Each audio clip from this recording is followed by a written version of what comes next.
tidak akan mungkin mengenal Yesus sebagai itu mustahil. Tetapi Yesus dikenal dan harus dipercaya sebagai utusan Allah. Ini imannya umat Islam. Subhanallah. Ini imannya umat Islam. Umat Islam itu beriman kepada Nabi tersebut sebagai Rasulullah, utusan Allah kepada Bani Israel. Sedangkan kalau saudara kita Kristen, mulutnya mengatakan, betul Yesus itu adalah Rasul, utusan. Tapi coba nanti lihat pada praktiknya. Mereka malah mengibadahi, menyembahi Yesus. Salah, offside. Mereka ini kemudian menyalahi. Artinya dia tidak percaya. Ketika Yesus mengatakan, aku adalah Rasul, aku adalah utusan. Maka yang percaya kepada Yesus mendudukkan Yesus sebagai utusan. Tidak lebih. Dan itu hanya diimani oleh umat Islam. Saya kira gitu, Bang. Oke. Silakan kalau ada lagi yang mau dipertanyakan. Terima kasih Bang Cuma. Ini ada pencerahan dikit nih masuk. Jadi Yesus itu adalah utusan ya, sesuai Yohanes tadi ya. Iya. Yohanes itu sebagai utusan. Makanya inilah yang aku pertanyakan. Kalau di Yohanes ini aku tanyakan ke pendeta. Ini dia mengaku sebagai utusan. Secara akal, logika kita, berarti kalau dia utusan jelas ada yang mengutus. Nah, kemudian aku tanyakan ini, katanya yang diutus dengan mengutus itu satu. Nah, makanya di sini aku Bang jelas-jelas aku nggak puas. Kenapa? Bagaimana caranya yang mengutus dan diutus itu satu? Masa aku logika kan gini, aku mengutus seseorang, terus seseorang itu adalah aku. Itu. Jadi disinilah aku bingung Bang, karena pendeta selalu bilang yang diutus dan mengutus itu juga. Maksudnya, Abang paham mungkin ya maksud saya, walaupun saya nggak jelaskan terlalu ini, karena abang paham bebel lah gimana. Karena yang mengutus dan diutus itu jawaban pendeta satu. Artinya Allah Bapa, Roh, kemudian Firman. Itu satu hakikatnya. Nah, yang aku bingungkan tuh Bang, gini, yang secara logika, akal aku nggak nerima itu, kenapa bisa yang diutus dan mengutus itu satu? Jelas yang diutus itu kalau aku nyuruh orang, apakah itu orang yang aku suruh itu adalah aku juga gitu. Nah, ini sampai Bapak Pendeta marah sama aku. Katanya, kamu kalau nanya begitu terus, kalau kamu memahami terus Alkitab gitu, kamu akan dikutuk gitu. Di situ aku Bang keluar lagi, aku nggak ini. Jadi aku hanya cari kebenaran. Oke, yang Abang Juma tadi jelaskan itu sangat-sangat logik. Sangat logik. Makanya kadangkala aku sendiri itu dengan Bible aku bingung juga gitu Bang. Jadi ingin mencari kebenaran yang sesungguhnya. Yang satu lagi Bang Cuma, ini di Bible itu kan ada Allah itu putra ya. Allah putra Bapa. Jadi Yesus ini adalah Allah putra Bapa. Nah, ini secara penulisan saja ini sama dengan Al-Quran mungkin ya bahasanya ALLAH. Nah, apakah yang diimani Islam itu Allah yang menurut Kristen atau gimana gitu Bang Cuma? Iya, baik Bang, saya tanggapi dulu yang ya. Nama itu, ya yang nama Allah ya, yang ini. Nah. Baik. Jadi kalau di dalam Al-Quran, Allah Subhanahu wa Ta'ala kemudian menyatakan, Inni ma'akum.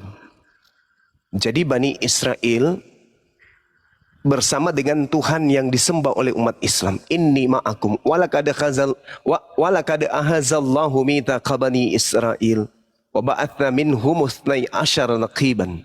Wa qala Allah, inni ma'akum. Jadi Allah bersatu dengan Bani Israel. Dan itu diuraikan di dalam kitab Yahudi dan juga kitabnya orang Kristen. Misalnya dalam di dalam Ulangan 31 nomor 6. Kuatkan dan teguhkanlah hatimu. Janganlah takut dan jangan gemetar karena mereka. Sebab Tuhan Elohim, dialah yang berjalan bersama dengan engkau. Yesaya 41 nomor 10. Karena itu janganlah takut, sebab aku Tuhan menyertai kalian. Itu di kitabnya Yahudi. Kalau di kitabnya Kristen, Matius 1:23, sesungguhnya anak darah itu mengandung dan melahirkan seorang anak laki-laki. Dan mereka menamakan dia Immanuel, yang berarti Allah menyertai kita. Roma 8 nomor 31 dan seterusnya. Matius 28 nomor 20. Ibrani 13 nomor 5. Roma 8:26. 1 Tesalonika 5 nomor 17. Semua itu Tuhan menyertai. Aku bersama. Berarti ketika dikatakan Yesus dan Bapa adalah satu, itu bahasa biasa, itu bahasa lumrah. Contoh, di dalam Yohanes 8. Apa kata Yesus di sana? Jikalau aku menghakimi, maka penghakimanku itu benar. Sebab aku tidak seorang diri. Tuh, aku tidak seorang diri. Berarti Yesus tidak seorang diri. Kalau tidak seorang diri, berarti lebih dari satu. Jikalau aku menghakimi, maka penghakimanku itu pasti benar. Sebab aku tidak seorang diri, tetapi aku bersama dengan Bapa yang telah mengutus aku. Dan di dalam kitab Tauratmu ada tertulis bahwa kesaksian dua, malah disebut dua di sana. Dalam kitab Tauratmu ada tertulis bahwa dua orang adalah sah. Akulah yang bersaksi tentang diriku sendiri, dan juga Bapa yang mengutus aku bersaksi dengan aku. Sama dengan aku dan Bapa adalah dua. Kemudian terkait dengan nama Allah. Allah Subhanahu wa ta'ala menjelaskan kemudian di dalam Al-Quranul Karim. Ketika kemudian berfirman kepada Abraham, berfirman kepada Musa, dan juga berfirman kepada Daud, Salomo, Yakub, dan semua para nabi. Allah kemudian menceritakan di dalam Al-Quranul Karim, ketika kemudian Rasulullah Muhammad SAW menerima firman dari Allah. Allah menyatakan diri kepada Nabi Abraham atau Nabi Ibrahim, bahwasanya dia adalah Tuhan yang disembah, baik yang disembah oleh Abraham, keturunannya secara turun-temurun. Dan itu juga diterangkan di dalam Bible. Saya ambil datanya. Is qala lahu rabbuhu aslim, qala aslamtu li rabbil alamin. Ingatlah ketika Tuhan berfirman kepada Ibrahim, berserah dirilah. Nabi Ibrahim kemudian menjawab, aku berserah diri kepada Tuhan alam semesta. Wa wasa biha Ibrahimu banihi wa Yaqub. Ya baniya innallaha astafa lakumuddin. Nabi Ibrahim kemudian mewariskan ucapan itu kepada anak-anaknya. Dan juga Nabi Yakub mewariskan ucapan itu kepada anak-anaknya. Apa ucapan itu? Wahai anak-anakku, ya baniya, inna Allah, sesungguhnya Allah telah memilih ajaran ini, dinul ini, jalan ini untukmu, maka janganlah kamu mati kecuali dalam keadaan Islam. Ini Al-Quran. Nah, sekarang bagaimana dengan Kristen? Mohon maaf sekali lagi. Mohon maaf yang sedalam-dalamnya, karena saya yang ditanya. Kalau di dalam kitab Kejadian 17 nomor 7, Allah berkata, aku akan melakukan perjanjian kekal dengan engkau Abraham. Apa perjanjian kekalku itu? Perjanjian kekal, artinya tak ada hentinya. Aku akan menjadi Tuhanmu, Tuhan anak-anakmu, Tuhan keturunanmu secara turun-temurun. Berdasarkan Kejadian 17, Tuhannya Bani Israel dan Tuhannya Bani Ismail adalah Tuhan yang sama. Karena itu adalah perjanjian kekal. Seirama dengan Al-Quran surah Al-Baqarah ayat 131 sampai 134. Subhanallah. Nah, pertanyaannya sekarang, apakah Allah yang disembah oleh orang Kristen itu sama dengan Tuhannya umat Islam? Saya katakan tidak sama. Yang disembah oleh saudara Kristen itu adalah dewa-dewa, roh. Sedangkan pencipta langit dan bumi, Tuhannya Abraham, Ishak dan Yakub, Tuhannya Ismail, Nabi Muhammad, Tuhannya umat Islam dan Tuhannya Bani Yehuda dan juga Israel, itu bukan roh. Yang menyembah roh itu orang Roma, orang Yunani, animisme, politeisme. Mereka penyembah roh. Sedangkan Tuhan kami, Tuhannya Nabi Abraham, itu bukan roh. Roh itu makhluk. Sedangkan pencipta alam semesta ini bukan makhluk. Mereka hanya mengambil kata Allah untuk menutupi kemudian sembahan mereka. Sedikit lagi, seluruh gelar pencipta langit dan bumi yang maha suci lagi maha tinggi, berdasarkan Yesaya 5 nomor 16, kitabnya Yahudi, semua gelar-gelar maha suci, maha tinggi, maha perkasa, ketika dilimpahkan oleh orang-orang Farisi ke dalam ajaran orang Roma, berubah menjadi dewa. Jadi kalau pertanyaannya apakah sembahannya orang Kristen dan sembahannya umat Islam itu sama? Beda. Kristen adalah penyembah roh, sedangkan umat Islam menyembah pencipta roh. Yang orang Kristen sembah bernama Yesus, itu bukan nabi yang datang mengajarkan Injil kerajaan Allah kepada Bani Israel. Tetapi yang bernama Yesus yang disembah Kristen itu adalah makhluk halus, makhluk roh, yang datang kepada Ananias, yang datang kepada Paulus, dan yang datang kepada Pulau Patmos, penulis kitab Wahyu. Itu bang, kesimpulan saya. Sembahan Kristen, sembahan umat Islam, dan yang disembah oleh Yesus, itu berbeda dengan apa yang disembah oleh orang Kristen. Demikian. Oke, makasih Bang Juma. Jadi Sama-sama, intinya Tuhannya ya Abraham, ya Yakub, Yesus, sama Nabi Muhammad itu intinya satu aja gitu. Sama. Siap, sama. Oh sama ya. Jadi oke, saya garis bawahi situ ya, sama. Kemudian Bang Juma ada yang saya tanyakan lagi, ini masalah Silakan Bang. juga dia, salah Tuhan. Ini aku kan pernah nanyain secara logika aja. Kan Yesus itu sebelum disalib itu kan dia berdoa. Iya. Ya, berdoa. Ini aku pernah tanyakan juga kepada pendeta. Nah, itu aku tanya, Yesus waktu itu berdoa kepada siapa? Dia bilang katanya berdoa kepada Bapa. Nah, terus aku tanyakan, kalau Yesus berdoa kepada Bapa, aku bilang yang Tuhan sebenarnya itu Bapa, bukan Yesus. Ini secara logika ini Bang. Secara logika aja. Nah, katanya, kamu ini nggak paham katanya. Jawabannya itu gini. Waktu Yesus berdoa itu sebagai manusia. Nah, jadi aku sendiri Bang, jujur aku belum puas dengan jawaban itu.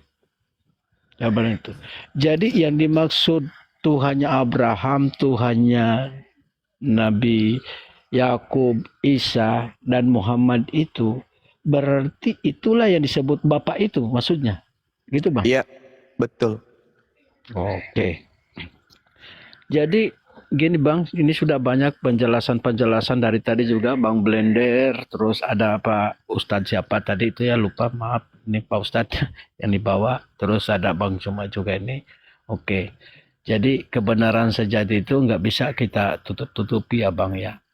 Nah oke, aku udah mulai masuk ini penjelasan Bang Juma. Jadi yang sebenarnya Tuhan yang disembah Isa dan disembah Muhammad itu sama ya? Sama Bang, sama. Sama ya? Sama. Dalam Iya. artinya sama. Berarti begitupun kita ini ya Bang ya? Iya. Begitupun umat Islam itu menyembah Tuhannya Abraham, Tuhannya Nabi Isa gitu ya? Betul. Logikanya gitu kan? Iya, betul. Cuman Kristen yang beda sembahan, Bang. Ya. Saya boleh nanggapin sedikit? Ya, silakan, Bang. Ya. Nabi Isa alaihissalam di dalam Al-Quran mengatakan, Inni abdullah. Sesungguhnya aku ini hamba Allah. Ataniyal kitab. Allah memberiku ketetapan-ketetapan. Wa ja'alani nabiyan. Dan Allah menjadikan aku seorang nabi. Lalu kemudian beliau menceritakan wa ja'alani mubarakan aina ma kuntu. Wa awsani bis shalah waz zakah ma dumtu hayya. Dan Allah menjadikan aku seorang yang diberkahi di mana saja aku berada. Jadi beliau ini tidak pernah dikutuk. Dia selalu diberkahi oleh Allah. Nah, bagaimana dengan Yesus? Kapan dia pernah berubah menjadi identitas lain? Tidak pernah. Yesus lahir, Yesus hidup, sampai dia terangkat kemudian tetap manusia. Dan itu diperkuat oleh Bible. Contoh, Yesus datang sebagai manusia tertulis di 2 Yohanes 1 nomor 7. Bahkan nih, kalau kita melihat di dalam Lukas 2 nomor 11, pelintiran Bible yang mengatakan pada hari ini telah lahir juru selamat Tuhan di kota Daud, itu terjemahan yang salah. Terjemahan yang benar itu adalah ketika kemudian kita urai satu persatu original teksnya, ternyata terjemahan yang benar adalah hari ini telah lahir bagimu juru selamat, yaitu orang yang diurapi Tuhan di kota Daud. Itu terjemahan yang betul. Berarti ini di yang kami imani sekarang ini, Bang, berarti terjemahannya ini sudah banyak perubahan atau gimana, Bang? Menurut Abang? Sahabatku, saudaraku Bang Benhar, firman Tuhan itu tidak bisa dikritisin oleh manusia. Firman Tuhan tidak bisa dirubah oleh manusia. Firman Tuhan tidak bisa kemudian disalah-salahkan, dikritisin, lalu kemudian direvisi. Setuju enggak? Bisa enggak manusia mengkritik firman Tuhan? Bisa enggak manusia merevisi firman Tuhan? Secara logika, Bang, nggak bisa. Nggak bisa. Bible yang Anda pegang itu direvisi, dikoreksi, dan seterusnya. Artinya kitab saudara itu bukan firman Tuhan. Masakan kedudukan firman Tuhannya keliru dan perkataan manusianya yang betul? Itu mustahil. Yang dikatakan kalam Allah, kalamullah, itu sudah pasti ketetapan Allah. Masa ketetapan Allah bisa dirubah-rubah oleh manusia? Itu mustahil. Kenapa Bible bisa dirubah, bisa direvisi? Karena bukan firman Tuhan, hanya terjemahan. Sedangkan Lukas 2 nomor 11, hari ini telah lahir bagimu juru selamat, yaitu orang yang diurapi Tuhan, di kota Daud. Itu terjemahan yang betul. Nah, terjemahan yang betul ini tidak bertentangan dengan 2 Yohanes 1 nomor 7. Siapakah pembohong itu? Siapakah penyesat itu? Siapakah penipu itu? Siapakah setan itu? Dialah yang pergi ke seluruh dunia, yang tidak mengaku Yesus datang sebagai manusia. Dialah antikristus, dialah penyesat. Bible sendiri yang mengatakan bahwa Kristen itu penipu. Dalam arti Bible tadi ini ya, siapakah planos? Dalam bahasa Yunani planos artinya itu pembohong, penipu. Siapakah penipu itu? Siapakah penyesat itu? Siapakah pembohong itu? Dia yang pergi ke seluruh dunia, yang tidak mengaku Yesus Kristus datang sebagai manusia. Itulah penipu itu. Itulah antikristus. Nah, sekarang orang Kristen ditanya, wahai saudaraku Kristen, ya paman, apakah Anda percaya Yesus itu datang sebagai manusia? Oh iya dong, kami percaya dia datang sebagai manusia. Masa sih? Ya. Nanti saudaraku Benhar ke gereja intip mereka. Siapa yang disembah? Manusia atau Tuhan yang mereka sembah? Tolong suruh mereka jujur. Yang kalian sembah ini manusia atau Tuhan? Pasti mereka akan mengatakan yang kami sembah adalah Tuhan. Loh, tadi katanya Yesus itu datang sebagai manusia. Kok dituhankan? Nah, inilah yang dimaksud pembohong, penipu, antikristus, penyesat, iblis. Mulut berkata A, praktek berkata Z. penipu, Iya bang. pembohong. Oke bang. Nah, masya Allah. Jadi Siap. gini bang. Jadi gini, aku berkesimpulan tuh ini udah terjadi 5 tahun lalu. Makanya aku bilang aku termasuk bukan umat Kristen yang fanatik. Karena sesuatu yang aku imani itu harus berdasarkan logika dulu. Ya harus. Ya harus itu. Karena mencari kebenaran itu harus dengan logika, Logika. bisa diterima dengan akal gitu ya. Benar sekali. Oke. Nah, jadi gini bang. Kalau abang bilang tadi di dalam Bible itu tadi, ternyata pengertian anak itu Pak adalah hamba ya. Hamba. Bukan anak Amsal seperti 3. yang ya, bukan pengertiannya seperti anak kita kini anak kandung begini, bukan ya. Bukan. Berarti Bunda Maria melahirkan Yesus itu berarti Murni manusia. ya murni manusia, bukan berarti itu walaupun tak punya bapak itu hanya bentuk kekuasaan Tuhan ya. Ya. Ya, oke, bisa diterima Bang Juma, bisa diterima. Siap. Oke. Sederhananya gini, Kemudian Bang. Ya, lanjut. Ada yang aku tanyakan nih Bang. Berarti kalau Injil yang diturunkan kepada Yesus itu Injil yang benar ya Bang ya? Ya, halo? Halo? Kena report itu Pak, kena report. Ditombak lagi tuh. Aduh. Ada yang mereport. Nanti Insya Allah. naik lagi. Sabar nanti Bang Jumal ya. Itulah ya oten-oten pada kepanasan ini. Ya, tolong tap-tap layar ya, saudara-saudara semua di bawah, kuatan koma kita. Diurus Pak. Itu tap layarnya. Kenapa sih harus begini? Kita diskusi yang bagus ini. Aduh. Ya, udah naik lagi Burunda. Ya, Assalamualaikum, silakan dilanjut. Burunda. Dilanjut silakan semua. Masya Allah. Jadi ya silakan Bang. Apa yang ingin dipertanyakan tadi? Saya tidak sempat mendengarkan sepenuhnya. Silakan. Gini Bang. Oke. Itu Injil yang benar itu Injilnya berarti Injil yang diturunkan sama Yesus ya Bang ya. Ya, sepakat ya. Iya. Ya nah. Betul. Injil yang benar ya, yang sesungguhnya gitu. Karena Siap. saya pernah baca juga Injil Yesus. Ya. Iya. Ya, itu ada Injil Yesus. Nah, tapi yang kenyataan sekarang itu Bang yang aku pertanyakan kan itu ada Injil Markus, ada Injil Matius, Yohanes apa segala. Lalu Injil Yesus itu yang mana sebenarnya?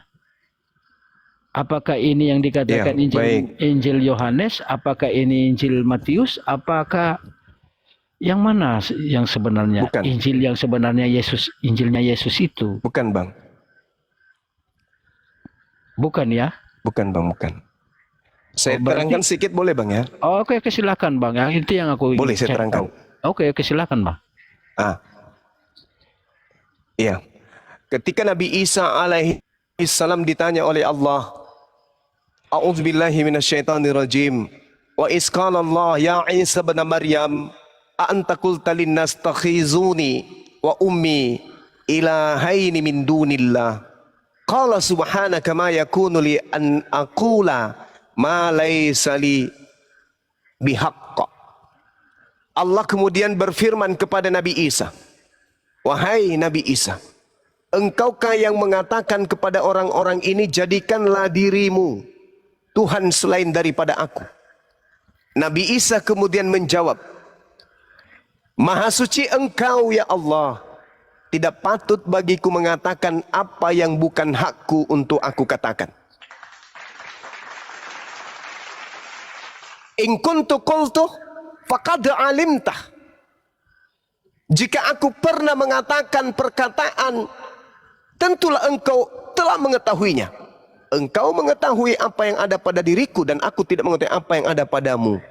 Nah, jadi Injil yang datang kepada Bani Israel, yang datang kepada Nabi Isa, itu adalah firman yang diajarkan oleh Allah untuk Nabi Isa sampaikan di tengah-tengah Bani Israel. Tidak dia tambahi, tidak dia kurangi.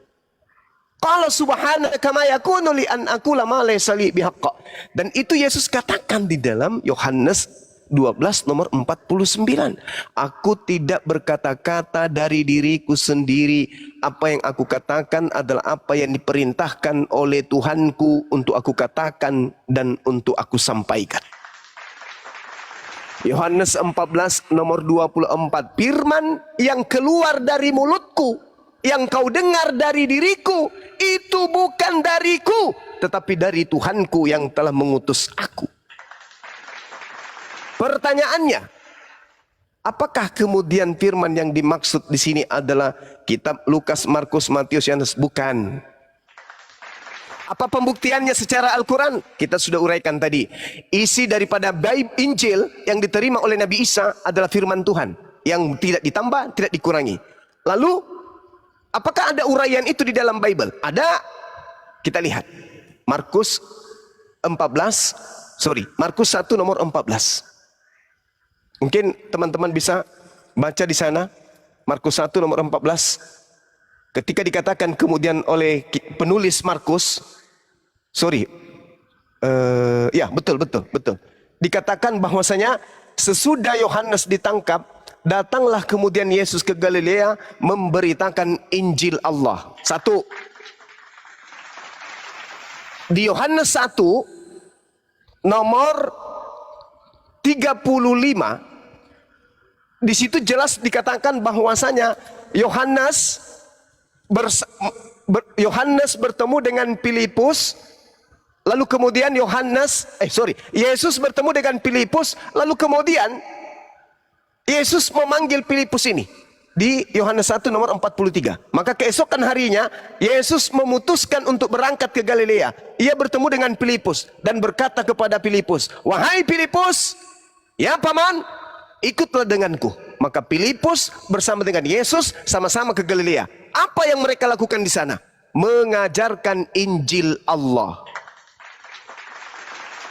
Lalu kita lihat lagi, Filipus ini apakah kehilangan jejak? Tidak. Di dalam Kisah Para Rasul 8, rupa-rupanya Filipus memberitakan kemudian Injil Yesus di sana. Apa itu maksudnya? Artinya Yesus memiliki pengajaran Injil Allah. Injil Allah ini diteruskan kemudian oleh Filipus. Filipus kemudian di dalam Kisah Para Rasul 8 nomor 35 mengajarkan nas yang berisi tentang pemberitaan Injil Yesus kepada orang-orang yang ada di situ. Tapi Injil Filipus itu Bang jarang kita temui sudah. Nah, ini dia yang diterangkan oleh Al-Quran, abangku. Al-Quran mengatakan dengan sangat jelas bahwasanya qad ja'akum rasuluna yubayyinu lakum. Jadi, wahai ahli kitab, telah datang Nabiku Muhammad sallallahu alaihi wasallam untuk memberitakan kemudian apa? Memberitakan Al-Quran dan menjelaskan tentang isi kitab yang kalian sembunyikan. Itu diterangkan oleh Al-Quran di dalam surah Al-Maidah ayat 15. Ya ahlal kitab qad ja'akum rasuluna yubayyinu lakum katsiran mimma kuntum tukhfuna minal kitab wa ya'funa an katsir. Wahai ahli kitab Yahudi dan Nasara, sungguh rasul kami telah datang kepadamu, yaitu Nabi Muhammad, menjelaskan kemudian apa yang kalian sembunyikan. Tuh, Al-Quran menjelaskan. Berarti memang ada pengajaran di dalam Al-Quran yang disembunyikan oleh siapa? Oleh ahli kitab. Nah, sekarang permasalahannya adalah apakah kemudian kitab yang datang kepada Nabi Isa itu masih ada? Contoh nih Bang, contoh. Yohanes 17 nomor 8. Segala firman yang engkau berikan kepadaku telah aku sampaikan kepada mereka dan mereka telah menerimanya. Nah, sekarang pertanyaannya, mana segala firman yang Yesus terima itu? Mana segala firman yang Yesus terima itu? Ternyata enggak ada. Nah, inilah yang kemudian disembunyikan. Sehingga Bang, yang muncul di kita itu cuma hasil penyelidikan orang-orang yang kita tidak kenal. Penulis Yohanes tidak dikenal, penulis Matius tidak dikenali juga. Yang dikenal hanya Lukas, Markus dan juga Paulus, karena mereka ini adalah satu geng. Sementara penulis Matius tidak dikenali, penulis Yohanes pun tidak dikenali. Begitu juga penulis kitab Wahyu di Pulau Patmos itu juga tidak dikenal siapa. Seperti itu Bang. Berarti ya Injil Markus, Yohanes apa ini bukan Injil Yesus ya? Bukan. Injil Yesus yang sebenarnya itu ada di Filipus. Ya, sesuai dengan pemberitaan Kisah Para Rasul 8. Oke Bang. Kisah Para Oke, Rasul Bang. 1, Yohanes 1, Markus 1. Yesus memanggil Filipus memberitakan Injil Allah. Yesus memanggil Filipus memberitakan Injil Allah, Filipus memberitakan Injil Yesus. Demikian, Bang. Oke. Bang, ya bisa dicari Bang. Iya. Oke Bang, kalau ini kan kita ini sekarang yang kita imani nih Bang, kami ini ya mengikuti Yesus Kristus. Kristus itu artinya pengikut Yesus. Iya. Apakah menurut Abang Juma kalau kami saat ini bukan pengikut Kristus atau gimana? Oke. Mohon tenangkan pikiran Abang, saya jelaskan. Apakah Kristen itu pengikut Yesus? Yesus ada dua. Yesus anak Maria dan Yesus bintang timur. Yang pertama yang harus diketahui, di dalam Lukas 21 nomor 8, Yesus anak Maria berkata, "Waspadalah kepada penyesat yang datang kepadamu dengan memakai namaku. Waktunya sudah dekat, dan berkata akulah dia, waktunya sudah dekat, jangan kau percaya." Jadi ada penyesat datang dengan memakai namanya. Siapa namanya? Yesus. Itu satu. Yang kedua, Yesus berkata, apabila engkau melihat sang pembinasa keji duduk di tempat yang kudus, seperti yang dinubuatkan oleh Nabi Daniel. Apa yang dinubuatkan oleh Nabi Daniel? Bisa kita lihat di Daniel 7 nomor 25. Apa itu? Seorang pembinasa yang duduk kemudian di tempat suci, yang memutarbalikkan perkataan, menentang perkataan Sang Maha Tinggi, dan mutarbalikkan hukum. Apabila engkau melihat ada orang berkata ada Yesus di sini, ada Yesus di sana, jangan kau percaya. Sebab Yesus palsu, Mesias palsu, dan nabi-nabi palsu, orang-orang yang mengaku bertemu dengan Yesus palsu, akan muncul dan akan mengadakan mujizat-mujizat dan tanda-tanda. Sekiranya mereka akan menyesatkan banyak orang dan orang-orang pilihan juga. Camkanlah, aku telah mengatakannya kepadamu. Jadi apabila ada orang berkata aku bertemu dengan Yesus di padang gurun, bertemu Yesus di dalam bilik penjara, jangan kamu percaya. Sebab aku akan datang nanti kedua kalinya seperti cahaya yang terlontar dari timur sampai ke barat. Pertanyaannya, kalau Yesus mengatakan jangan kau percaya ketika ada makhluk penyesat datang membawa-bawa namaku, memakai namaku, pertanyaannya, siapa yang pernah mengalami bertemu dengan Yesus, mengaku bertemu Yesus di padang gurun dan di dalam bilik? Paulus Bang. La haula wala quwata illa billah. Ya. Makanya dikatakan di dalam Matius 23 nomor 15, celakalah engkau wahai ahli Taurat, celakalah engkau wahai orang Farisi, engkau menjelajahi daratan, menyeberangi lautan, mentobatkan orang menjadi pengikut ajaranmu, dan setelah kau jadikan dia pengikutmu, kau jadikan mereka orang neraka, dan 2 kali lebih jahat daripada engkau sendiri. Sejahat-jahatnya ahli Taurat, sejahat-jahatnya orang Farisi Bang, mereka tidak pernah menggantikan Tuhannya dengan manusia. Mereka tidak pernah mengimani Tuhan datang dalam rupa manusia, mati dibunuh oleh manusia. Tapi ajarannya untuk orang lain di luar dari bangsa Farisi, mengajarkan Tuhan datang, mati, bangkit untuk menjadi Tuhan bagi orang-orang di luar Yahudi. Na'udzubillah summa na'udzubillah. Nah, ketika Anda bertanya apakah sama? Tidak. Yesus hanya untuk Bani Israel. Matius 15 nomor 24. Aku diutus hanya kepada domba-domba yang hilang, yang sesat dari umat Israel. Kisah Para Rasul 13 nomor 23. Seperti yang dijanjikan oleh Tuhan kepada Bani Israel, Tuhan telah membangkitkan juru selamat untuk Bani Israel, yaitu Yesus.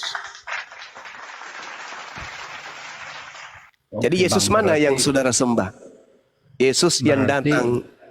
Intinya gini Bang, Siap. kalau kita cari kebenaran itu intinya gini, mau Yesus 1, 2, 3 bahkan sampai 1000 pun itu bukan Ya. Tuhan.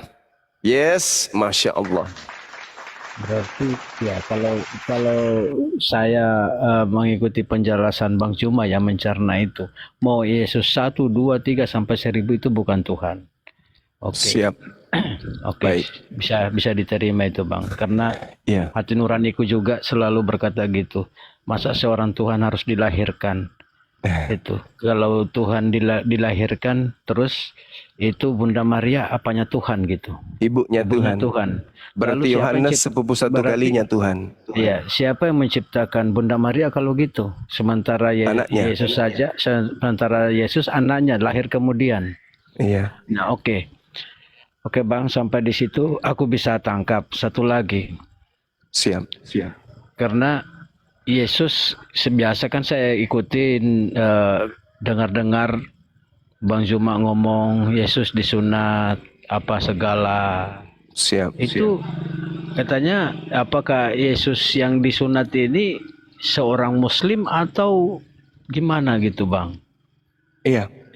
Bismillahirrahmanirrahim. Ini pertanyaan yang sangat menarik, Bang. Yang disebut muslim itu adalah orang yang berserah diri kepada siapa? Kepada Rabbus samawati wal ard, kepada pencipta langit dan bumi. Mereka tunduk kepada perintah Allah. Mereka kemudian tidak membantah perintah Allah. Subhanallah, ketika kemudian Yesus datang di tengah-tengah Bani Israel, tidak ada satupun perintah Tuhan yang dia langgar, yang dia tolak, yang dia ingkari. Contoh, bukti, Paulus sendiri mengakui itu. Coba Anda baca di Galatia 4 nomor 4 sampai nomor 5. Apa yang dikatakan oleh Paulus? Yesus takluk dan tunduk kepada hukum Taurat. Kemudian Ibrani 5 nomor 7. Sebagai manusia, dia telah mempersembahkan doa yang sungguh-sungguh kepada Tuhan yang sanggup menyelamatkannya dari maut. Dan atas kesolehannya, atas kemuslimannya, doanya dikabulkan. Nah, kita lihat apa yang dilakukan oleh Yesus. Yesus bersyahadat. Yohanes 17 nomor 3. Hidup kekal itu adalah mereka mengenal engkau satu-satunya Tuhan yang benar dan mengenal Yesus Kristus yang engkau utus. La ilaha illallah, Yesus Rasulullah. Apalagi setelah dia bersyahadat, dia melakukan sholat. Apa buktinya? Matius 26 nomor 39. Yesus sujud beribadah menyembah kepada Allah. Matius 4 nomor 17. Maka Yesus maju lalu bersujud dan berdoa, ya Tuhanku, jikalau sekiranya mungkin biarlah cawan ini lalu daripadaku, tetapi jangan seperti yang ku kehendaki, melainkan seperti yang engkau kehendaki. Muslim dia berserah diri ibadah sholat. Kemudian sunat. Lukas 2 nomor 21. Ketika kemudian genap 8 hari, Yesus kemudian disunat, dia diberi nama Yesus, yaitu nama yang disebutkan oleh malaikat sebelum ia dikandung oleh ibunya. Sunat. Lalu apa lagi? Berpuasa beliau. Matius 6 nomor 16, Matius 4 juga. Di situ diterangkan, apabila kamu berpuasa jangan muram mukamu seperti orang munafik. Mereka mengubah air mukanya supaya orang melihat bahwa mereka sedang berpuasa. Aku berkata kepadamu, sesungguhnya mereka sudah mendapat upahnya. Yesus kemudian berpuasa. 40 hari, 40 malam Yesus berpuasa. Apalagi di dalam Matius 5 nomor 39, Yesus mengajarkan untuk beramal soleh. Tetapi aku berkata kepadamu, janganlah engkau melawan orang yang berbuat jahat kepadamu, melainkan siapapun yang menampar pipi kanan dan kirimu, dan kepada orang yang hendak mengadukan engkau karena menginginkan bajumu, serahkan juga jubahmu. Dan siapapun yang memaksa engkau berjalan sejauh 1 mil, berjalanlah bersama dia sejauh 2 mil. Berilah orang yang meminta kepadamu, dan jangan menolak orang yang mau meminjam kepadamu. Kamu telah mendengarkan firman bahwa kasihilah sesamamu manusia dan bencilah musuhmu. Matius 5 nomor 39. Yesus mengajarkan beramal soleh. Itu jelas itu. Oke. Oke Bang. Dia Oke, seorang Bang. muslim. Silakan. Jadi ya kalau menurut penjelasan dari Bang Zuma, ya emang di Bible juga kan Yesus itu bersunat, ya benar. Jadi memang gini, Yesus bersunat. Nah, sementara kami nggak bersunat, Bang. Nah, Berarti kami bukan pengikutnya, Bang, gitu. Nggak ikuti ajarannya. Yesus gitu. berkata di dalam Yohanes 10 nomor 27, aku mengenal muridku, muridku mengenali aku, mereka mendengarkan suaraku dan mengikuti aku. Coba Anda lihat di dalam satu lagi. Anda lihat di dalam 1 Yohanes 6, 1 Yohanes 2 nomor 6. Apa yang dikatakan kemudian di sana? Ini dalil kitab yang diimani oleh saudara-saudara Kristen. Lucunya mereka tidak perhatikan. Barang siapa mengatakan bahwa dirinya ada di dalam Yesus, ada kata yang sangat mengejutkan di sana, Bang. Ada kata opeilo. Opeilo itu dalam bahasa Yunani artinya wajib. Kalau tidak dilakukan berdosa. Dan kalau berdosa neraka. Apa kata 1 Yohanes 2 nomor 6? Barang siapa mengatakan bahwa dirinya ada di dalam Yesus, dia wajib opeilo. Hidup sama seperti Yesus telah hidup. Oke, Bang. Gimana dong? Jadi, iya logik ini, Bang. Masya Allah. Iya, Iya, artinya ini sangat masuk akal. Karena intinya gini, aku tangkapnya di sini yang masuk akal aku, kalau kita berarti percaya kepada Yesus, mengikuti Yesus, berarti mengikuti ajarannya Yesus. Berarti harus bersunat, harus sujud, harus berpuasa. Puasa. Masya Allah. Kan gitu ya, kan gitu, Bang, secara logika, Bang, ya. Iya, betul, betul. Kalau pengikutnya berarti harus mengikuti apa yang diajarkan gitu. Siap. Nah, di situ, Bang. Kemudian ada lagi apa yang saya bisa tangkap di situ, artinya kalau nggak ngikutin itu berarti nggak ngikut, bukan pengikutnya Yesus. dia berarti. Penyamar. Serigala nyamar domba. Oh, iya Bang. Oke Bang, mantap Bang. Ya penjelasannya. Terima kasih banyak ini Bang. Allahu Akbar. Iya terima Bang kasih Benhar, ini Bang makasih. Cuma. Jadi berarti itulah yang menjadi salah satu syarat masuk Muslim itu berarti harus bersunat juga. Iya, Ya Bang ya. betul. Coba saya kasih Berarti- data 1 menit aja Bang, 1 menit. Oke Bang, silakan. Yesaya 52 nomor 1 Bang. Orang yang tidak bersunat tidak boleh masuk ke kota Yerusalem. Yerusalem baru loh. Tidak boleh masuk surga berarti. Kemudian Yehezkiel 44 nomor 9. Orang yang tidak bersunat haram hukumnya masuk ke bait suci.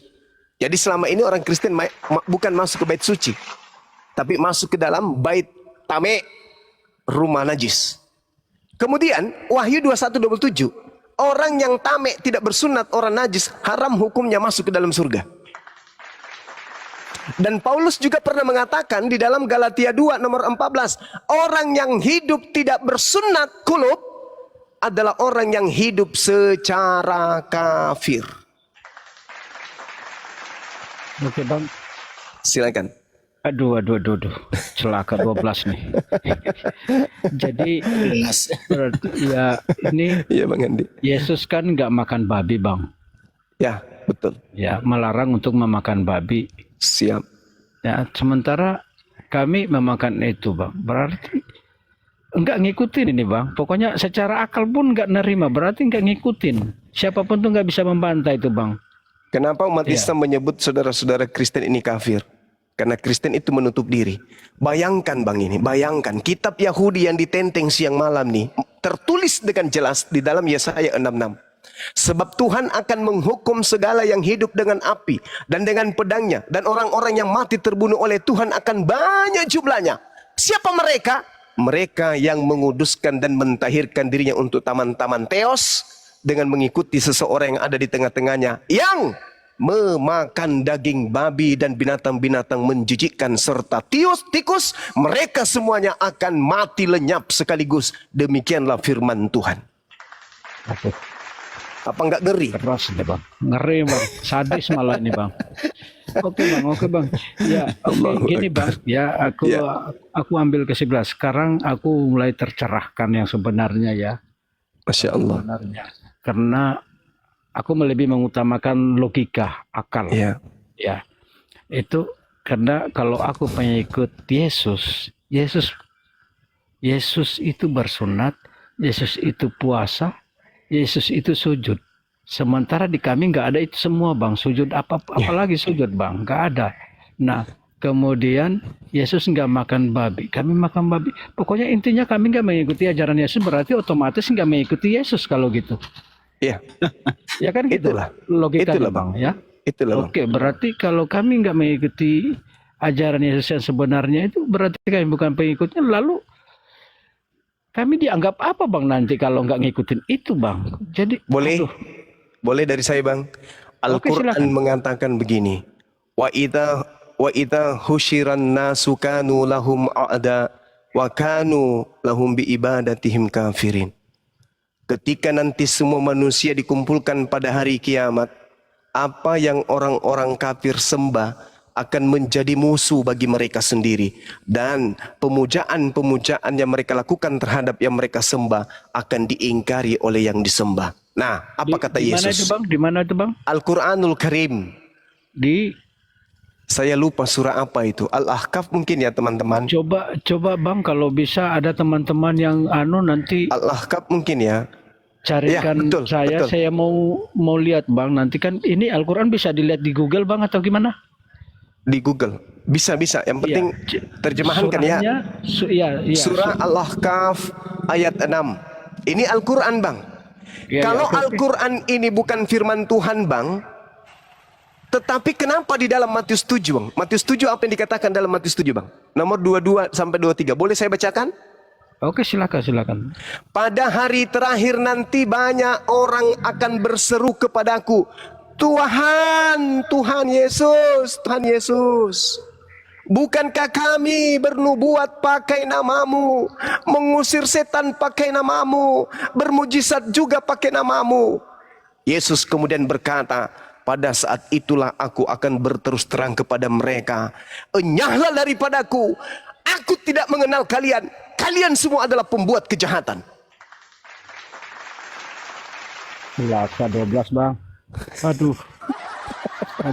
Ini Al-Quran sudah menguraikan apa yang mereka sembah akan menjadi musuh bagi mereka, dan pemujaan-pemujaannya dalam nama Yesus akan diingkari oleh yang mereka sembah. Enyahlah daripadaku, kalian semua adalah pembuat kejahatan, aku tidak mengenal kalian. Padahal, Bang, levelnya sudah sangat jauh, sampai-sampai dia sudah bisa mengusir setan, bermujizat, bernubuat. Coba kurang apa lagi? Tapi apa kata Yesus? Oh no, yang kau sembah dan yang membuat engkau bisa bermukjizat dan kemudian bernubuat itu adalah Yesus yang kau sembah, yang ngaku-ngaku bintang timur yang datang di Pulau Patmos itu. Tapi itu bukan aku. Aku tidak pernah datang berupa roh. Aku tidak pernah datang kemudian berupa cahaya. Aku datang lengkap dengan daging. Makanya di dalam Kisah Para Rasul 1 nomor 11 dikatakan, malaikat berkata, kalian melihat Yesus terangkat ke langit, kalian akan melihatnya lagi datang untuk yang kedua kalinya, sama seperti ketika engkau melihatnya ke surga. Berarti Yesus datang kedua kalinya lengkap dengan daging. Sedangkan Yesus berkata dalam Lukas 10 nomor 18, aku Yesus berkata, aku melihat iblis jatuh dari langit berupa cahaya ke bumi. Sedangkan yang datang kepada Paulus hanya berupa cahaya dan suara. Siapakah engkau Tuhan? Akulah Yesus yang kau aniaya. Nah, itu siapa? Itu sudah pasti bukan Yesus anak Maria. Itu adalah Yesus sang bintang timur yang disembah oleh saudara Kristen. Ketika orang Kristen nanti di hadapan Tuhan mencari sembahannya yang bernama Yesus, Yesus yang palsu, yang penyesat sudah di neraka. Yang tinggal hanya Yesus anak Maria. Yesus, dulu kami bernubuat pakai namamu loh, mengusir setan pakai namamu loh. Apa kata Yesus? Apa? Oh maaf, aku tidak mengenal kalian. Enyahlah daripadaku, kalian semua adalah pembuat kejahatan. Gimana, Bang? Ya, kalau secara logika sih ya benar juga. Gimana dia mau terima karena nggak ngikutin apa yang diajarkan kan? Tidak diikutin, betul. Iya. Gimana dia mau nerima? Kita aja. Orang mau ngikut kita terus nggak mau ngikutin aturan kita, secara logika aja nih, Bang. Iya, gimana kita mau nerima gitu? Oke, Bang. Oke, intinya itu ya, Bang ya.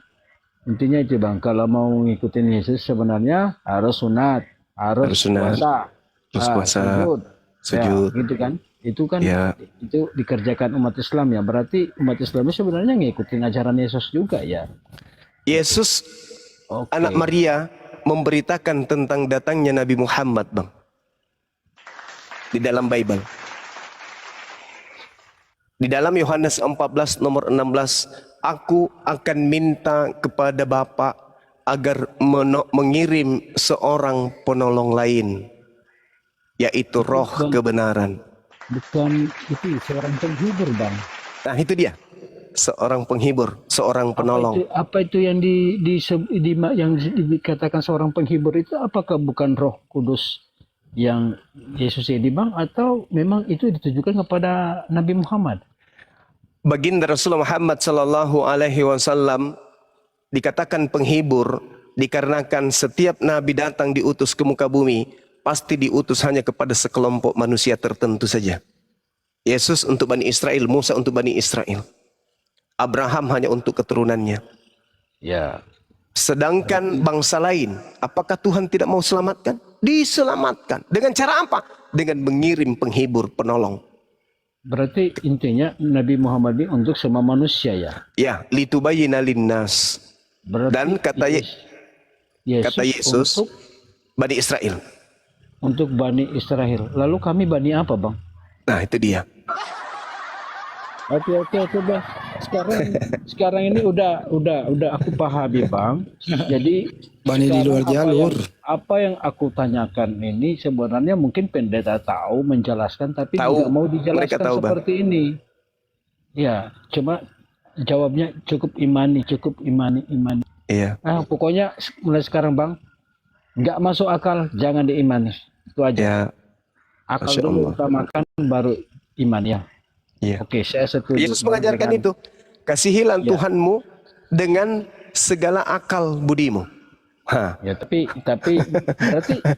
berarti bang, ini bukan ajaran Yesus kalau gitu. Kasihilah musuhmu itu bukan ajaran Yesus. Bukanlah. Gimana ceritanya? Ya bang, kalau itu ajarannya Yesus juga, waduh, parah kita nih.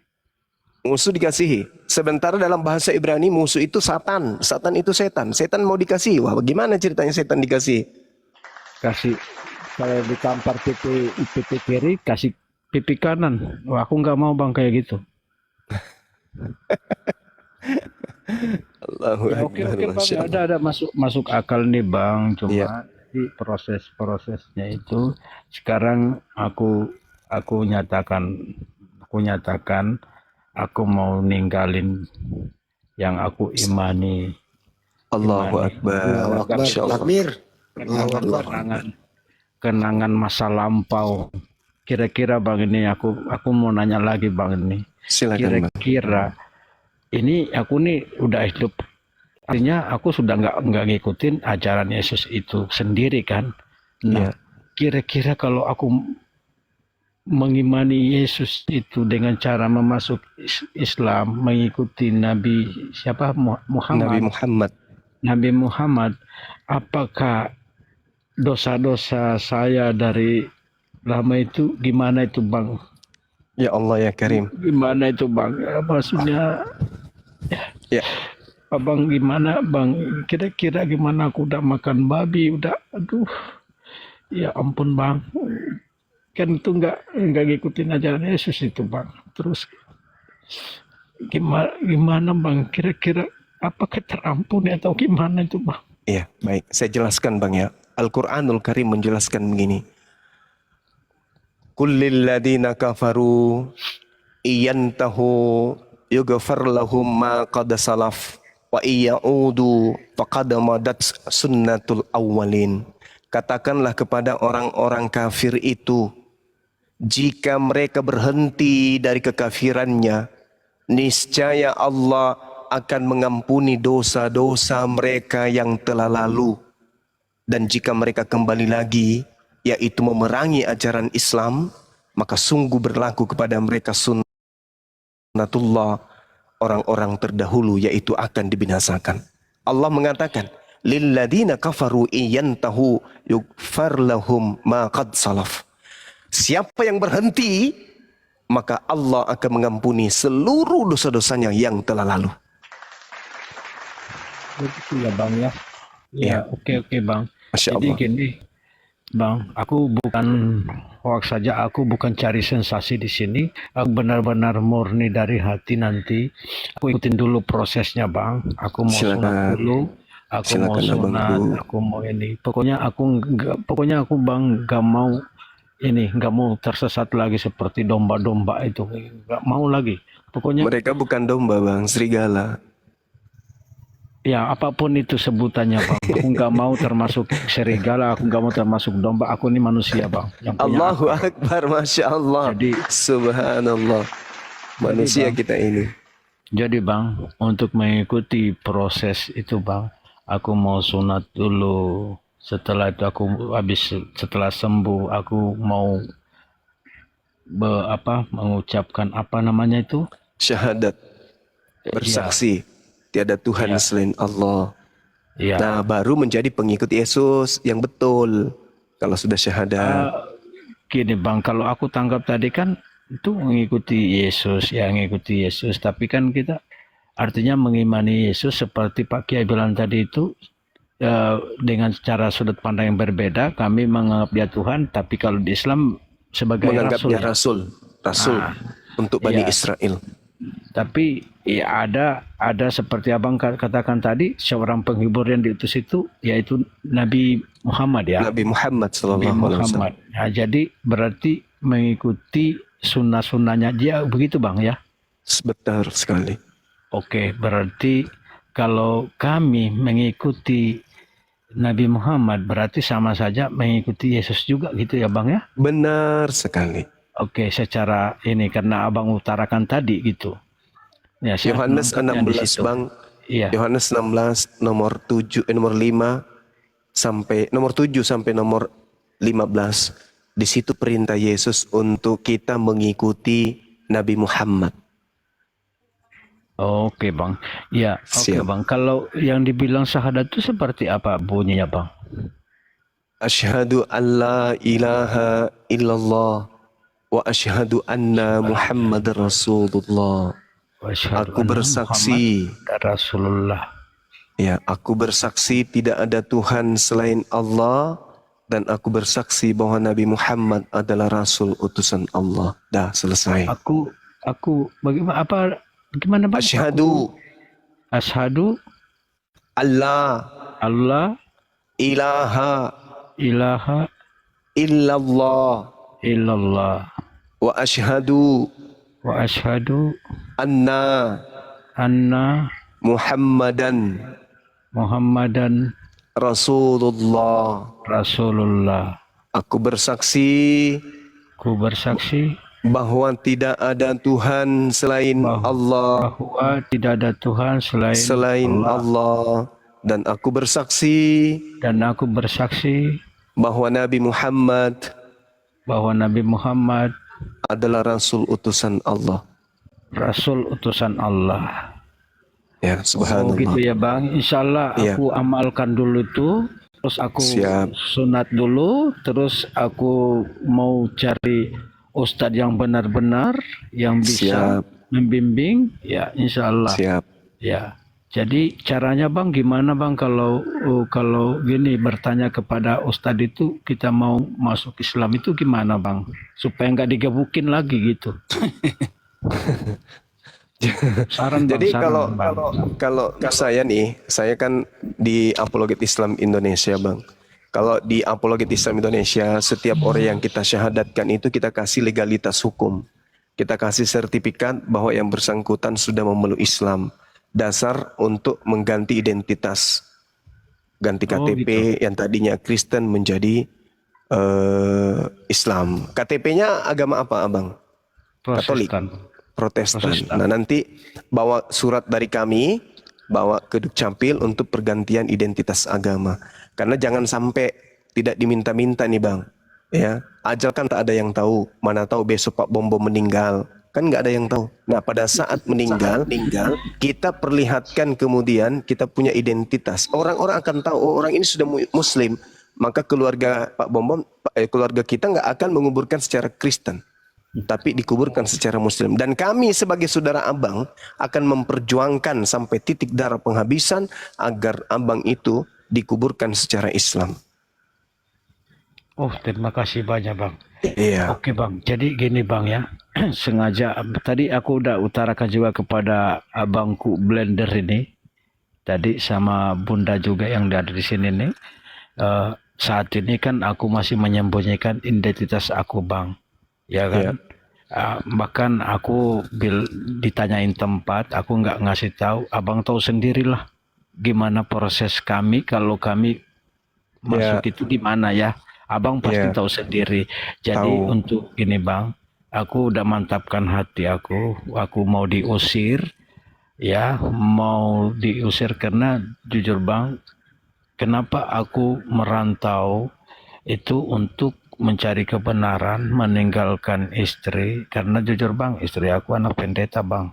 Jadi karena aku nggak sepaham juga, karena aku selalu bertanya kepada mertua ya, itu ya karena nggak memuaskan hati aku ya aku pendam aja. Jadi aku juga nanti coba memantapkan diri, karena tahu sendiri bang kalau kami keluar itu gimana bang ya. Ya betul. Pasti betul. abang tahu sendiri itulah. Kami Jadi, paham. Ya, aku bukan hoak, aku bukan cari sensasi seperti itu. Pokoknya aku katakan Tuhanku Allah, itu aja. Nabiku Muhammad itu.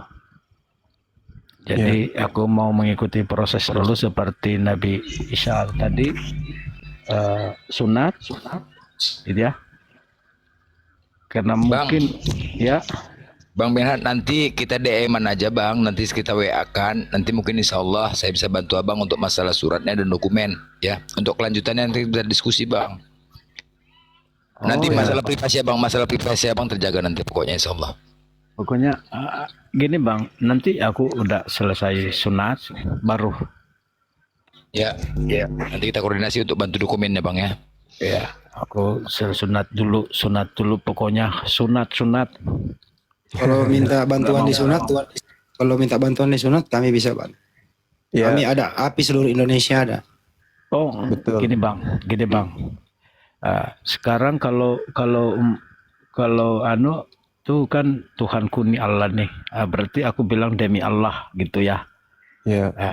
Demi Allah, aku udah yakin itu walaupun aku belum Muslim, tapi aku udah yakin itu aku bertuhankan Allah, Nabi Muhammad, Nabi aku. Coba diin aja bang, cuma di perkuat lagi tadi syahadatnya. Gak apa-apa diulang dulu aja. Aku mau mau sunat. Setelah itu aku hubungin abang. Ya. Abang, Ikut sekali lagi bang boleh? Beredar ya. Apanya bang? Syahadatannya supaya nanti lincah. Coba bang. Asyhadu Allah ilaha illallah wa asyhadu anna Muhammadan Rasulullah.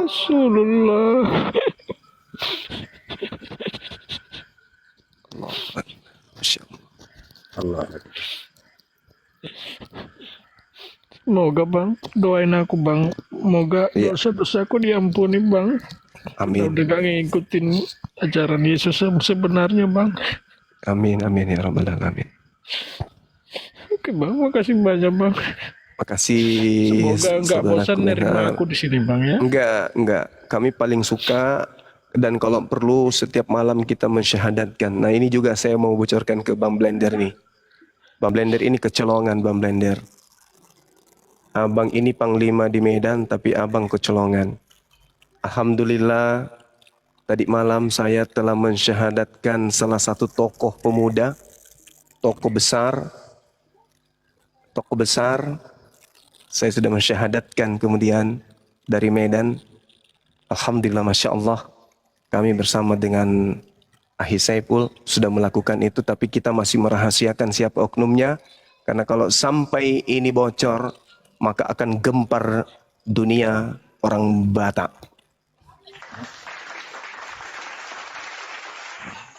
Salah satu tokoh, Coba. ya salah satu tokoh kita sudah syahadatkan. Masya Allah. Masya Allah. Subhanallah. Takbir. Allahu Akbar. Allahu Akbar. Masya Allah. Ya, silakan Saudara Terima Benhar. kasih. Ya, sama-sama. Terima kasih banyak. Terima kasih Bang Jumar. Bang Benhar, kalau Anda izin kalau mengalami kesulitan, Anda bisa hubungi HP saya. Saya Bang Handi. ya saya humasnya API. Bisa dicatat nomorku? Tunggu Bang, aku dalam di mana nih? Aku agak jauh nanti- Bang. Gak punya. Nanti ku DM Bang Andi. Bang Andi nanti beliau sama aku kasih Bang. Oke. Ya, nanti aku DM sama beliau ini. Mungkin Pak Benhard ini Pak Kiai ada di sini. Mungkin Pak Kiai untuk untuk memulainya. Mana harus Kiai kita dilakukan. yang mana? Ini ganti kena tombak juga nih Pak Kiai ini. Masya Allah. Subhanallah. Assalamualaikum Yai.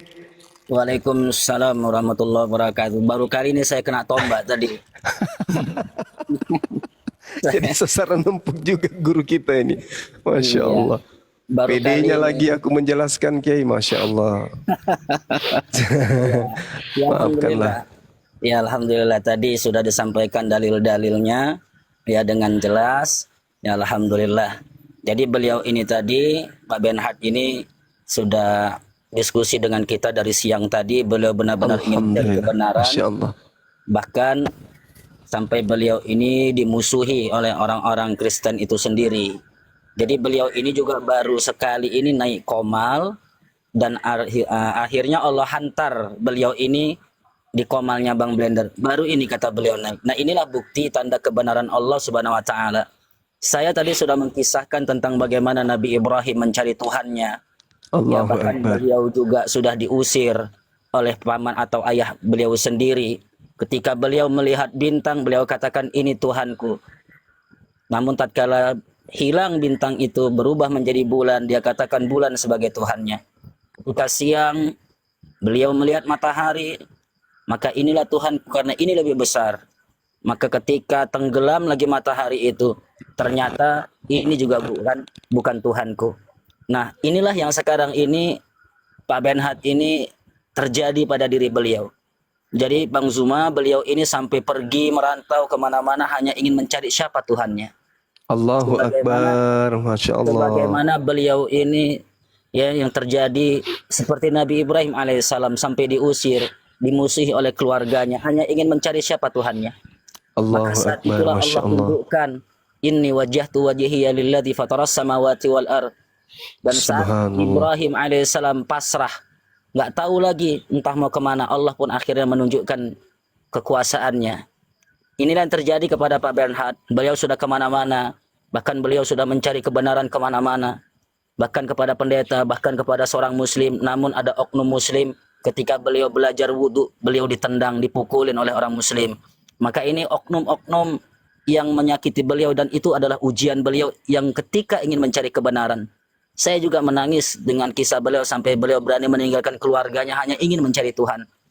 Maka Allah Subhanahu Wa Taala ternyata kirim Pak Benhard ini di komal ini, kemudian Allahu bertemu Akbar. dengan saya di sini. Saya Masya jelaskan, Allah. dan beliau tadi sudah paham. Saya terangkan tentang Isa itu siapa secara Islam. Bahkan di dalam Islam kita wajib mengimani nabi-nabi Allah. La nufarriqu baina ahadin mir rusulih. Kami kata Allah tidak membeda-bedakan nabi-nabi itu, rasul-rasul itu. Artinya umat Islam itu sendiri kenapa hari ini memperjuangkan Yesus atau Isa itu? Karena memang di dalam agama kami Islam ini Pak Benhard, Nabi Isa itu amat sangat kami muliakan. Amat sangat kami muliakan. Sehingga gugur iman seorang muslim itu kalau dia tidak mengimani nabi-nabi itu. Gugur keimanannya. Maka itu tadi sudah dijelaskan oleh Bang Zuma tentang Isa Al-Masih yang tadi juga sudah saya sampaikan dalilnya dalam Quran juz 28 di surah As-Saffat tentang bagaimana Nabi Isa mengatakan inni Rasulullah ilaikum musaddiqan lima baina yadayya minat Taurat wal Injil wa mubasysyiran bi rasulin ya'ti min ba'dihi ismu Ahmad falamma ja'ahum bil bayyinati qalu hadza sihrun mubin. Itu tadi sudah kita jelaskan. Nah kemudian Subhanallah. Bang Pak Kiai, Insya Allah. Bang Zuma, Siap. Bang. Ya, ini kenapa ya setelah aku syahadat kayak demam gini gimana ya? Ya, Ya, biar saya Allahu jelaskan. Akbar, Masya Allah. Saya dingin jelaskan. aku Bang, kayak demam aku. Ya, Iya. mentalnya kena. Iya, begini Pak Bernhard. Ketika seseorang itu bertaubat kepada Allah dan kemudian mereka ini menerima hidayah dan kebenaran itu, maka yang pertama kali keluar dari tubuhnya adalah iblis itu sendiri. Nah, ketika iblis itu keluar, maka akan ada reaksi-reaksi tubuh macam-macam. Setiap yang mu'alaf akan merasakan itu nantinya. Mereka akan rasakan itu. Kenapa? Karena Allah buka hijab yang selama ini tertutup. Yang selama ini Allah katakan summun bukmun umyum fahum la ya'kilun. Summun bukmun umyum fahum la yarji'un. 2 kali Allah katakan. Nah, ketika Allah butakan hari ini Pak Bernhard sudah diperlihatkan kembali mata hatinya. Yang selama ini mungkin Allah tulikan. Alhamdulillah Allah mulai membuka pendengaran itu, pendengaran hatinya. Ketika Allah Subhanahu wa taala bisukan, hari ini Pak Bernhard, Allah buka kembali untuk mampu mengatakan kebenaran itu. Yang dulunya Allah Subhanahu wa taala mengatakan la ya'kilun, mereka enggak punya akal. Alhamdulillah sekarang Allah buka kembali akal Pak Bernhard. Maka reaksi-reaksi itu semua akan ada dalam jisim kita, pada tubuh kita. Itu biasa. Nah, kemudian tadi alhamdulillah tangisan Pak Bernhard ini adalah merupakan sebuah tangisan kejujuran saudara-saudaraku muslim. Beliau tidak pernah bermain-main dalam hal ini. Allah Subhanahu wa taala berfirman terhadap apa yang hari ini Pak Bernhard yakini. Allah katakan di Quran surah Al-Maidah ayat 5 itu. Dan ini ayat yang menerangkan secara luas. Allah katakan walau anna ahlal kitab amanu wattaqau lakaffarna anhum sayyi'atihim wa ladakhalnahum jannatin na'im. Ini janji Allah kepada Pak Bernhard. Jika memang Pak Bernhard itu benar-benar menerima Allah sebagai Tuhan, Rasul Muhammad SAW sebagai Rasul, dan Isa adalah sebagai Nabi utusan, bukan sebagai Tuhan. Apa kata Allah Subhanahu wa taala? Dan sekiranya saja ahli-ahli kitab itu, orang-orang kafir itu beriman dan bertakwa kepada Allah, niscaya kami akan menghapuskan segala dosa-dosa dan kesalahan mereka yang telah lalu. Dan mereka tentu akan kami masukkan ke dalam surga yang penuh dengan kenikmatan di dalamnya. Itu janji Allah Pak Bernhard. Jadi Allah Subhanahu wa taala tidak hanya menjanjikan Allah hapuskan dosa, tapi Allah Subhanahu wa taala akan janjikan pula untuk Pak Bernhard, Allah siapkan surga yang penuh dengan kenikmatan. Maka Pak Bernhard, apapun yang Pak Bernhard lakukan dulu dari mulai memakan daging babi, khamar dan lain sebagainya, itu nanti ketika memeluk Islam, bersyahadat asyhadu an la ilaha illallah wa asyhadu anna Muhammadar Rasulullah, maka Allah Subhanahu wa taala mengatakan yukaffir anhum sayyi'atihim wa yudkhilukumul jannah tajri min tahtihal anhar yauma la yuhzillahu an-nabiyya wallazina amanu ma'ah. Apa kata Allah Subhanahu wa taala? Maka kami akan hapuskan segala dosa-dosanya yang lalu, sengaja ataupun tidak, terang-terangan ataupun tersembunyi. Allah Subhanahu wa taala akan hapuskan. Yukaffir anhum sayyi'atihim wa yudkhilukumul jannah, dan Allah akan masukkan surga. Tajri min tahtihal anhar, yang di dalamnya ada sungai yang mengalir-ngalir di dalamnya. Maka Masya Allah, Pak Bernhard jangan pernah ragu. Ucapan Pak Bernhard tadi sebenarnya secara zahiriyah. Secara zahiriyah itu sudah masuk Islam. Karena sudah mengakui Allah sebagai Tuhan, Muhammad sebagai utusan. Secara zahir sudah Islam, tapi belum secara batinnya. Amin, amin, amin. Amin ya Rabbal Alamin. Amin. Secara batinnya belum Islam. Amin. Ya Rabbal Alamin. Tadi sudah saya sampaikan Bang Zuma dan teman-teman kepada beliau. Beliau ini sekarang posisinya terintimidasi. Ya, terintimidasi. Jadi beliau ini saya sudah sampaikan untuk saya berikan kekuatan bahwasanya setiap orang-orang yang masuk ke dalam Islam atau mu'allaf, maka itu nanti ada sertifikat. Tadi sudah disampaikan oleh Bang Zuma. Dan itu kewajiban umat Islam untuk melindungi mereka yang mu'allaf-mu'allaf itu. Karena memang dari masa sahabat Nabi SAW, ya bagaimana sahabat-sahabat Nabi dulu ketika mereka ini memeluk Islam, itu langsung mereka dijamin dalam Islam itu sendiri, keselamatan mereka dan diri mereka. Maka orang-orang yang memeluk Islam ini banyak tantangan. Banyak tantangan. Ya, orang yang hijrah itu tantangannya ada 4. Yang pertama kali tantangan mereka itu dimusuhi oleh keluarganya sendiri. Sehingga tadi saya sampaikan dalam Al-Quran surat Luqman ayat 14-15. Tentang turunnya ayat ini berkenaan seorang sahabat yang masuk ke dalam Islam dimusuhi oleh ibunya sendiri. Dimusuhi oleh ibunya sendiri. Tapi karena kesabarannya, akhirnya ibunya pun masuk ke dalam Islam. Nah, jadi mudah-mudahan Pak Bernhard ya tetap pada kondisi istiqomahnya. Innallazina qalu rabbunallahu summa istaqamu tatanazzalu alaihimul malaika alla takhafu wa la tahzanu wa abshiru bil jannati allati kuntum tu'adun. Nahnu awliya'uhum fil hayati dunya wal akhirah. Sesungguhnya orang-orang yang mengatakan Allah adalah Tuhannya, kemudian mereka istiqamah dengan ucapannya, tidak peduli ancamannya itu, baik pun nyawa sekalipun. Mereka istiqamah dengan ucapan mereka, meyakini Allah Tuhannya, tiada ilah selain Allah Subhanahu wa taala. Maka kami, kata Allah, tatanazzalu alaihimul malaikah, karena mereka sudah mengakui Allah Tuhannya, maka kami, kata Allah, akan menurunkan malaikat untuk menjaganya. Allah takhafu wa la tahzanu, maka kalian yang mengatakan Allah Tuhannya dan istiqamah dengan ucapannya, jangan pernah takut, kata Allah, dan jangan pernah merasa sedih dan khawatir. Wahai Muhammad, nabiku, kata Allah, berikan kabar gembira kepada mereka yang mengatakan aku adalah Tuhannya, dan mereka istiqamah walaupun ancamannya begitu banyak.